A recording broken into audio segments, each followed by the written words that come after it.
ಬರ್ತಾ ಇರುವ ಸುದ್ದಿ ಎಂಎಲ್ಸಿ ರವಿಕುಮಾರ್ ಅವರಿಗೆ ಹೈಕೋರ್ಟ್ ತಾತ್ಕಾಲಿಕ ರಿಲೀಫ್ ಕೊಟ್ಟಿದೆ.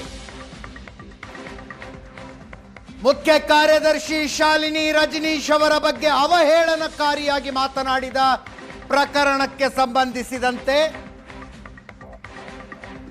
ಎಫ್ಐಆರ್ ರದ್ದುಪಡಿಸಬೇಕು ಅಂತ ಹೈಕೋರ್ಟ್ಗೆ ಹೋಗಿದ್ರು ಬಿಜೆಪಿ ನಾಯಕ ಎಂಎಲ್ಸಿ ರವಿಕುಮಾರ್.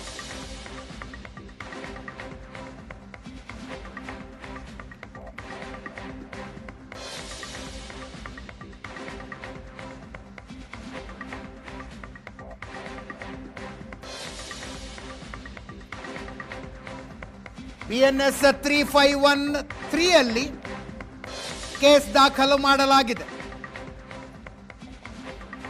7 ವರ್ಷಗಳ ಶಿಕ್ಷೆ ಮತ್ತು ದಂಡವನ್ನೊಳಗೊಂಡಿರುವಂತಹ ಪ್ರಕರಣ ಅದು.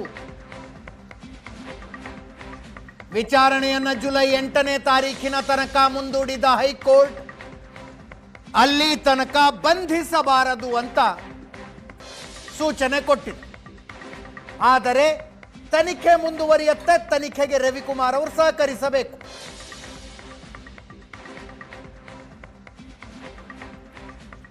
ಹಿರಿಯ ವಕೀಲರಾದ ಅರುಣ್ ಶ್ಯಾಮ್ ಅವರು ವಾದ ಮಂಡನೆ ಮಾಡಿದ್ರು ರವಿಕುಮಾರ್ ಪರವಾಗಿ.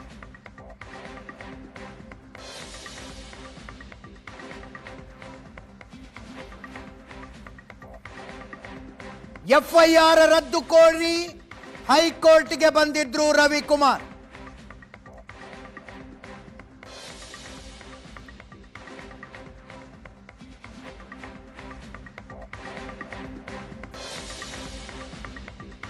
ಮುಖ್ಯ ಕಾರ್ಯದರ್ಶಿ ಅವರು ರಾತ್ರಿ ಸರ್ಕಾರದ ಕೆಲಸ ಮಾಡ್ತಾರೆ, ಹಗಲು ಮುಖ್ಯಮಂತ್ರಿಗಳ ಕೆಲಸ ಮಾಡ್ತಾರೆ ಅಂದಿದ್ರು. ಅವರ ಪರ ವಕೀಲರು ಹೇಳಿದ್ರು ಮುಖ್ಯ ಕಾರ್ಯದರ್ಶಿ ಅವರು ಕೆಲಸದಲ್ಲಿ ಬ್ಯುಸಿ ಅಂತ ಮೆಚ್ಚುಗೆ ವ್ಯಕ್ತಪಡಿಸಿ ಮಾತನಾಡಿದ್ರು ರವಿಕುಮಾರ್. ಚೀಫ್ ಸೆಕ್ರೆಟರಿ ಅವರ ಬಗ್ಗೆ ಮೆಚ್ಚುಗೆಯ ಮಾತುಗಳವು.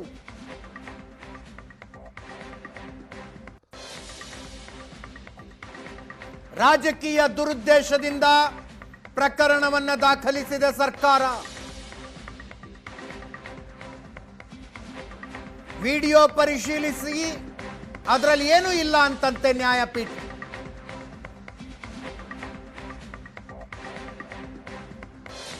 ಸ್ಪೆಷಲ್ ಪಬ್ಲಿಕ್ ಪ್ರಾಸಿಕ್ಯೂಟರ್ ಆಗಿ ಬೆಳ್ಳಿಯಪ್ಪ ಅವರು ಬಂದಿದ್ರು. ಅವಹೇಳನಕಾರಿ ಹೇಳಿಕೆ ಕೊಡೋದು ರವಿಕುಮಾರ್ ಚಾಳಿ ಅಂದ್ರು.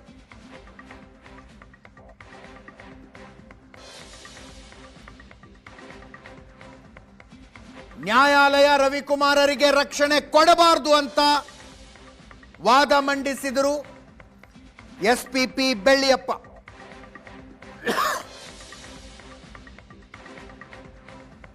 ಎರಡೂ ಕಡೆ ಅವರ ವಾದ ಪ್ರತಿವಾದಗಳನ್ನು ಕೇಳಿಸಿಕೊಂಡು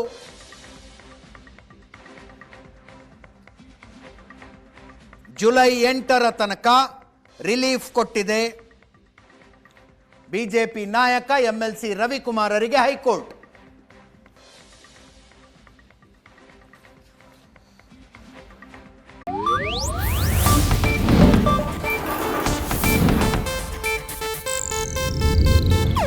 ಇದು ಏಷ್ಯಾನೆಟ್ ನ್ಯೂಸ್ ನೆಟ್ವರ್ಕ್ ಪ್ರಸ್ತುತಿ.